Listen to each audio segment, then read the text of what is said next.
first edition of OTCM in the railway room. I'm Ollie and I'm the O half of OTCM. You've probably watched a few videos on this channel already. If you have, thank you, all three of you. Chris has been making those. Chris is the one that unfortunately sounds like Richard from Everard Junction. It's not Richard from Everard Junction at all. We don't have 4 million views. We have 80. And obviously we can't be together like OTCM suggests because no one's allowed to see anyone, are we? But we're not going to talk about that for too long. Well, we might have to, but in a railway related manner. The video is all about this room and this layout behind me. I thought a video and me talking about it and showing you pictures and videos would be far greater than writing a blog post about it, which is what we normally do. That's how we talk about trains usually, is on our blog, which is otcm.wordpress.com, and it's linked below. How pro is that? So go on there, have a look. Now we have made probably 3 exhibition layouts that some people have seen. They've been in BRM, MR and MRJ. That's Chris, not me, unfortunately. One day maybe. We've got an old one that had snow in it, was Stoking Bank. Then we went for 6 quarters and then bottom work sidings. You've probably met us out and about. I don't know if you have. Hopefully you have. If not, hopefully one day we'll be back out there at an exhibition if they ever happen again. So before we start talking about this, I think we should talk about what me and Chris have been up to. So what's in the news at OTCM? Well, Chris, then this is a proper COVID miracle. Chris has got himself a banger blue Bachmann 37 for under £100 on eBay. I mean, you just take a moment to realise how insane that actually is. Because like most of us, you've probably sat on eBay watching and prices going up and up and up and up. So there you go, sub £100 37s in blue are still out there on eBay. He's just finished a little scrap rake with good wood scenics rust stuff, and there's a picture of that now. And you can see here that it looks pretty good. It's actually made of wood, which is a bit odd considering it's meant to be metal, but it looks pretty realistic, we think. He's also been on a rake of Acura scale coal hoppers. Picture. As you can see, these are looking pretty nice. Standard OTCM weathering technique for rust on the blog. And what else has he been doing, really? Planning a layout, but he's not telling anyone about it, including me. So who knows? All we know is that wood's due to be cut in the spring, and it's going to be big. Well, bigger than 6 foot, and it might be a roundy. So I think that's what we want, and I'm pushing Chris for that. What have I done? I brought a lot. I'm at that stage of layout where overexcitement takes over sensible money decisions. So I've just been buying crap, really. Like literally crap, 3D printed benches, wagons, trees, telegraph poles. You end up with 30 telegraph poles, you only need 4. But what I have brought, which is very interesting, is I've brought a Tramway Class 04, and I'll explain where that fits into this in a little while. And that comes from a guy called Sparkshot Custom Creations, SCC. I think it's called Knuckles and RM Rev. We're not on RM Rev. I noticed I jumped in there quickly, but like everybody, we peruse it at our leisure. Dangerous though, because I thought I knew what he was called in RM Rev, and I thought I knew what he was called on Shapeways, but I googled it wrong and I wrote Sparky Cum Shot, and it there was no 3D printed trains came up with that Google search. It was, there was a lot of people proclaiming to be electricians who would go around single women's houses, and not a lot of electrical work took place. So definitely don't Google that, but Google Sparkshot Custom Creations if you want the same thing. I've not built it yet, so it might be terrible. But it looks great, the detailing looks perfect, and it's exactly what I wanted, and it bolts straight onto a Bachmann 03 chassis. In fact, here's a picture of it. Now, there it is. As you can tell, the production qualities of this video are through the roof, and it's because they're not. I filmed it on my phone. I brought a £2 tripod from eBay. And we're trying our best. We're trying our best because COVID has made me this insane that as a 32-year-old father of 2 kids, I've decided to sit in and record myself and broadcast it to the world, or 3 of the viewers. Let me just have a little sip of this drink. So I want to talk about this layout then. Why does it exist? Why is it even here? We moved into this property in August, and we're lucky enough to have considerably more room. The premise was that this spare room was allowed to be mine, on the proviso that within 3 to 4 years it's likely, well, not likely, it's going to be, if everything works properly, to become a nursery. So it couldn't hold anything that was going to have to live forever. So that's probably condition 1. And at the same time, obviously with COVID, all the exhibitions just disappeared. And I love exhibiting. I didn't think I did, but then it's one of those things, like, you keep going back to it, and you sort of like, maybe like people's ex-girlfriends or ex-partners, you know, there's like a weird thing that you just keep going back. And I keep going back to exhibitions, and I loved it, and I love exhibiting, and I love meeting people, I love talking to people, I love the social side of it. And I probably will build exhibition layouts for the rest of my life, but obviously there isn't any exhibition layout. So what did I want from model trains during lockdown? What did I want? So I had a good think about it, and the plan always was, we were meant to move quite early. We were meant to move in April, and obviously lockdown prevented that. So once we got in August, I sort of had a plan in my mind that I wanted a train set that was high, presented nicely, like sort of nicely, but I wanted to get it done quickly. I didn't want to faff around. I wanted to get it done, get it out of the way, get to the bit I like doing, the bits of detail, and then being able to operate it. And I wanted to operate it and get that, perhaps that feeling that I get at an exhibition, which obviously you don't get in your spare room, but being able to stand next to it and be able to play with your trains and have a bit of DCC sound and shunts and wagons, and the scenery looks sort of okay. It is really where I want it to be. So where's it based? Well, it's quite fluky, really. I tend not to, I plan stuff, but then very rarely what pops out the other end matches what plans at the beginning. So originally, this was meant to be early 2000s, late 90s, modern image, if you like, although it's the best part of 30 years ago. Class 37s, networkers, supposed to be on Sheerness, and now it's late 40s, early 50s, British Rail in Anglia. So quite far away, actually. And that's generally a thing that happens at OTCM. You know, there's a plan and then it all goes tits up. It went through various stages, various different railways, and it's now ended up as this. The reason being is all to do with the station end. And there's a picture here now. You'll notice that there's actually no platform. It's a flat platform or a low platform. It's very low. It's probably unprototypically low. But there were some low platforms on sort of like Suffolk-like railways, like Tollsbury. And the reason it's low is because the platform I did build, I finished it, it looked great, and then I put it next to the coach and I built the sodding thing too high. So straight in the bin. Frustrated, angry, what am I going to do? So I built that. I built it flat because somewhere in the back of my mind I knew in Britain was some flat platforms on light railways. And then as I started looking, so it's like backwards research really. You do it and then you think, shit, I've got to find a prototype that matches what I've done. And then I do that quite a lot, and there's probably, hopefully, a few of you that do it too. And so I then found a prototype, which happened to be in East Anglia, like Suffolk stuff. And I thought, well, I've always liked J15s, and they're only 60 quid, 65 quid, so that's really cheap.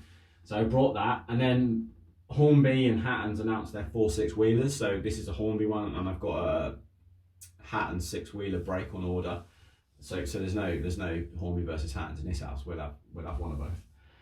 And as it started evolving, I thought, shit, this looks like this is what I'm feeling. You know, I've got that bit of shunting. And now Chris will be the first person to tell you, this track plan makes no sense. It's based on absolutely no prototype whatsoever.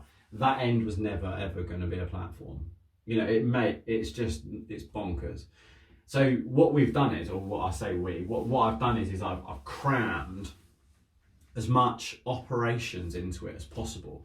So I've sort of read some Ian Rice books around American stuff especially, and I watch a lot of American videos about the Allagash. If you haven't seen the Allagash Railroad, I'll link that below, because that's top, well, it's top filth really. It's top banana in terms of weathering, atmosphere. It's exactly what OTCM aspires to be. It's the whole image of it is perfect. So this gets born with an element of operation. So you'll see here I've got the hooks. What I haven't got, but I've put a picture up, is I've got car cards and I've got waybills, which sounds elaborate, but it's not. I literally have a card for every wagon. I put a waybill in and it tells me where to shunt it. These hooks correspond to the location. So this would be loading dock, that one would be crane, this one would be the branch line, and that one would be two ends of the station. And it gives me an element of order to shunting, so it isn't random. That's all it is. That's all it is. And with a beer, it's quite nice to sit here and just methodically shunt. As I'm talking, I'll put up some pictures. What it also has is it's DCC. As you can see, I've got the gauge master here. It's something we've had for a long time, so it's something we just continue to use. 3-link couplings with the uncoupler here. Again, it gives you that bit of manual feel. Whether it's appropriate for an exhibition of the weekend is part of quite a lot of debate between Chris and I. What it does have is I'm a bit of a tight ass. I wouldn't say tight, I haven't got a lot of money. What money I do have goes in other things. Different priorities, I think, is the right thing to say. So I want DCC sound, but I don't have the money to do it properly. So what I've done is I've brought a TTS Hornby chip for a J36, which it's not perfect, but it'll do. It sounds like a steam engine. But it's hardwired into the DCC bus, and it's connected to a small motor. Originally, I didn't think I'd need a motor, but for some reason it needs that feedback loop. So there's a small motor mounted to the bottom of the baseboard, connected up, just use the 4 wires, the grey, orange, red and black. 2 in the bus, 2 in the motor. You share the address with the engine, which is 3, because I only ever run 1 engine. And you get steam, you get steam sound for all your locos. So you buy 1 chip for 35 quid and effectively it covers your whole fleet. And what it is, it's attached to like a bass reflex speaker you can get from like Roads and Rail, somewhere like that. And it sounds pretty good.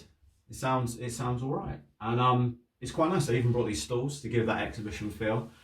I sit here and I have a beer like I've got now, and I shunt them to the cards. And sometimes if I'm feeling particularly sad, I'll put on some countryside ambience off YouTube and pretend I'm in Suffolk in 1952 and that sort of Wuhan and COVID haven't even been invented yet, let alone in existence. And it's quite nice. And that's really where it is. I quite like seeing it. One of my favourite feelings at an exhibition is you set up on the Friday and you come back on that Saturday morning and you turn the layout on and the lights come on and you think shit, I built that, and I'm really looking forward now to spending the day sort of talking about it and showing it off. And although I can't show it off apart from this video, I do get that buzz of walking in the room and turn the light on and being like, oh yeah, shit, I really did build that. Like, it's nice. It gives you that feeling. Now, in terms of speed then, so in terms of compromise, like, you tend not to build a layout in a matter of weeks without compromises. So the track is all bullet code 75, which actually in today's world, there isn't a compromise. Maybe 2 years ago, I would have, if I wanted speed, I would have built it with code 75 Pico, which would have been wrong. But luckily there's a ready to run track that's got the right sleeper space in. And I think for me, that range needs expanding, and then there'll never ever be a need for any layout on earth to have sleepers too close together. And I think that'll just give the modern models that lift they need. Modern models ready to run are the best you can buy and the best you're likely to ever buy. And then to run it on bloody code 100 track is just upsetting. It just doesn't do the models justice enough. I know that's how people start, but I think that stepping stone between, well, it's not even a stepping stone, because I never want to build my own track. I don't want to do it, but I want better track. So Pico Bullet Code 75 is great. So that's all this. There is no point control. It's fingers. As it's meant to be, as it comes out of the packet. Why do I need point control? I'm by myself, and it gives it that manual feel, if you like. What I have done, or what I'm going to do, not what I have done, it could be the video trickery and I could pretend I've done it, but I definitely haven't, is to convert these to live frog, but still using my fingers. So there is a plan behind that, and what we'll do is once I've done that, I will blog about that, because it will make a bloody dull video about electronics, but I'll blog about that. And hopefully I'll do that tomorrow. And as in, I won't blog about it. I'm going to make the prototype tomorrow, and if it works, then I'll blog about it. But yeah, writing a blog regularly is quite difficult, as is making videos regularly is quite difficult. So I would subscribe just in case, you know, random videos drop out and you don't want to miss them. That's good, isn't it? Yeah, so that's what it's about. So it has a foundation of Das clay. So it's literally Billico 75 laid directly. There's no cork, there's nothing, there's jack shit. Laid straight down, so you can play train straight away, really. It's just a train set, isn't it? It's just as it's meant to be. Bit of plywood on some shelving units from Screwfix, track down, you can play with it straight away. Any lumps and bumps that are in are Das air drying clay, here and here. Again, not a lot of it. And then the grass is hanging basket liner. That's all it is, PVA down. Then what you do, you shave it, you just cut it. So all you need is a beard trimmer, wait for the PVA to go off, comb it backwards, like you would a cat you don't like, and then just shave it off. And then get a puffer bottle and a bit of hair. Cheapest hairspray you can buy is in Poundland, and it is literally, you'll end up tasting it, it's disgusting. But it sticks grass down brilliantly, so then just spray it down, bit of a puffer bottle. There's no static grass applicator here, nothing like that at all, because it costs money and I don't want to spend that money. Puffer bottles, woodland scenics, bushes, it's not hard. Some of the trees, I mean, if you look at the trees in detail, they're shit, all right, they are shit. But glancing at them, they sort of look real.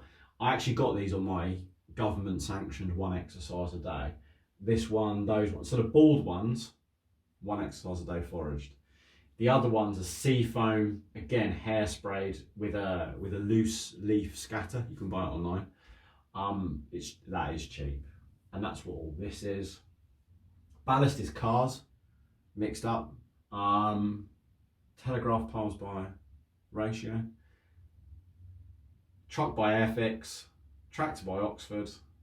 The pigs who are unpenned at present live in an ex-Slater's northeast Burcage brake van.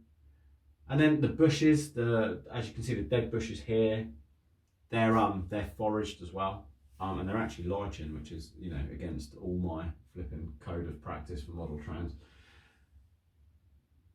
So yeah, that's really what it is. And the bus is by Corgi, and it's just matte varnished and weathered, or weathered and then matte varnished. The posters are all supposed to be that neck of the woods, Essex, East Coast, Norfolk, to give you that feeling of like East Anglia. We've got the LNER to the train sign. I mean, really, there's not a lot of sunk costs in this. This isn't the HS2 of model railways. You know, this is probably the opposite end of the spectrum of sort of Heat and Lodge Junction. This is the cheapest, dirtiest means of running trains, and at the same time enjoying it the best you can. I think to sit here and say, oh, I can model, you know, I can build a model railway for under £100. That's good, and I, you know, credit to the people that do it. But I don't think that would give you that same buzz of modelling, that same feeling. Whereas this isn't sub 100, but it's not as much a car. You know, that's my boundary really. You know, I don't want to. You know, when I say a car, I'm talking like, you know, a decent low reg. I mean, I'm showing my preference now, but like a sort of decent low reg 1.0 from the MGZR, which would probably be about £1,500. I wouldn't want to go well past that, and this is nowhere near £1,500. The one good thing about this is that when I built 6 quarters, it was only 4 foot. So I had to buy quite a lot of stuff for that. So I had to buy telegraph poles, I had to buy grass, I had to buy stuff to make trees. I brought the leaves for the autumn, I brought the ballast. So I brought all this crap that goes in a box and goes in the loft, because I only had 4 foot. So I only needed 2 telegraph poles. I only need, you know, a foot of grass. So I had all the scenics. And what I didn't want to do is, when I build my next exhibition layout, I didn't want it to look identical, because it would, because I'd just use the same scenery products. Which is no bad thing, but almost it would be identical. Just gone too tight to buy it all again. So what this has actually allowed me to do is use up everything I had spare. So when I do then start an exhibition layout, I'll have the nice opportunity to be able to pick and choose what I want, because I won't feel bad for not using what I've already got, if that makes any level of sense. So it uses everything up from 6 quarters, which is nice. It feels like you know, you're actually using what you brought all those years ago. Next up is on eBay. There's someone, and it's not the same person as earlier, that sells 3D printed J69s. So the plan is to mash that on a Terrier chassis that, again, I've had for about 20 years, that my great auntie brought me. God rest her soul, she's been bloody dead for donkey's years, and she brought me it, and I've never done anything with it. So I've literally got a Terrier chassis, and I thought, what can I do? And yeah, it doesn't, the Terrier chassis doesn't look really prototypical, but then why does it matter? Why does it matter? You know, it's nice. It's a nice thing to sit, and the kids love playing with it, and if I really, really want to go for that exhibition feel, you know, I can always put a little plastic badge on with a little bit of paper in it that says exhibitor, and Rachel can shout me downstairs at 12 to say the 12 o'clock lunch tickets, and I have my lunch on a sort of plastic plate with cutlery that you can't cut anything with. You know, if I really, and every so often she comes in with a really big backpack and asks me really awkward questions that I don't understand. Yeah, sorry, that's verging on facetiousness, but no, it's given me enough to survive lockdown. Whether when we get back out and we get exhibiting again, I'll even look at it, I don't know. Will it stand the test time? Probably not, but it wasn't designed to. Remember, you know, Rachel could find herself pregnant at the back end of next year, and the whole thing would have to be on the scrap heap, on the fire. And it wouldn't matter, because it was made from stuff that I already had knocking around. So that's the beauty of that. I haven't put lots of love and care in it. What I have got though, you'll notice that I mounted it very high, so it means that as I stand up, it's actually only here. But sitting down, you get a much better view, but it doesn't matter. But what that means is I've got loads of room underneath. So the plan is that perhaps my new exhibition layout could sit quite tidily under here and look quite nice. That's something to think about. But yeah, so this is where I spend a lot of my time. I'm modelling in here. Underneath the camera, you can't see, is my bloody home office setup where I have to unfortunately do my work. Quite difficult balance sometimes, because this wins every time. But you know, don't tell my boss that. Hopefully, as I've talked, I've somehow in the meantime managed to edit a lot of video and a lot of photos on top of it, so it's not just me sat here talking to camera. So we appreciate the views we get. We're not on a mission for world domination. We appreciate the people that do take the time to come and talk to exhibitions. We do appreciate the people that watch the videos. We've always appreciated the people around the world that read the blog and have kind things to say, and even people that don't have kind things to say. Like, it's nice that people just take the time to have a look. So if you do like it, I'll do a few more things. We'll do a few more railway room talks. We'll do a few more chats maybe around stuff that floats our boat, stuff that doesn't float our boat, maybe reviews of models, yeah, all sorts of things really. And we can chat through coal wagons and what, just anything really, anything that takes our fancy if you lot are interested in watching it. So that's my Saturday night in lockdown. Thank you for taking the time, and we'll speak to you soon. Cheers, bye.